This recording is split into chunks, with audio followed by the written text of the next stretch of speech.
Read the passage and answer the questions. Mətn oxuyun və sualları cavablandırın. Today it's difficult to imagine our lives without the internet. Bugün internetsiz həyatımızı təsəvvür etmək çətindir. We use it for education, communication and entertainment. Biz əyləncə, ünsiyyət və təhsil üçün onu istifadə edirik. However, the internet has not existed forever. Halbuki internet əbədi olaraq mövcud olmayıb.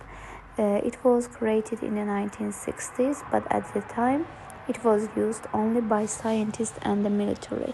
O 1960-cı illərdə yaradıldı, lakin hal-hazırda yalnız alimlər və hərbi sahələr tərəfindən istifadə olunurdu. O zaman müddətini nəzərdə tuturuq. In the 1990s, a British scientist named Tim Berners-Lee invented the World Wide Web. 1990-cı illərdə Britaniyalı alim Tim Berners-Lee adlı olan həmin alim dünya internet şəbəkəsini kəşf etdi. This changed everything. Bu hər şeyi dəyişdi. Suddenly people could share information easily across the globe. Bir anda insanlar bütün dünyada asanlıqla məlumat paylaşa bildi. Today billions of people are connected through computers and smartphones. Bugün milyardlarla insanlar smartfonlar və kompüterlər vasitəsilə əlaqə qurur. Also the internet helps us to learn new things quickly. We should be careful. Baxmayaraq ki, internet bizə cəld bir şəkildə yeni şeyləri öyrənməyə köməklik göstərir. Biz ehtiyatlı olmalıyıq. Spending too much time online can be bad for our health and social life.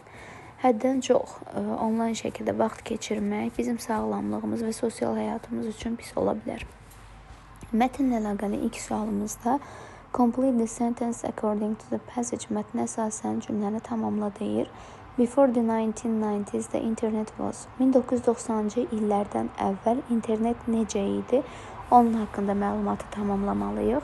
1990-cı illərdən əvvəl, yəni artıq 1960-cı illəri, yəni o dövrü nəzərdə tuturuq ki, burada yalnız alimlər və hərbi sahə tərəfindən istifadə olunduğu qeyd olunur.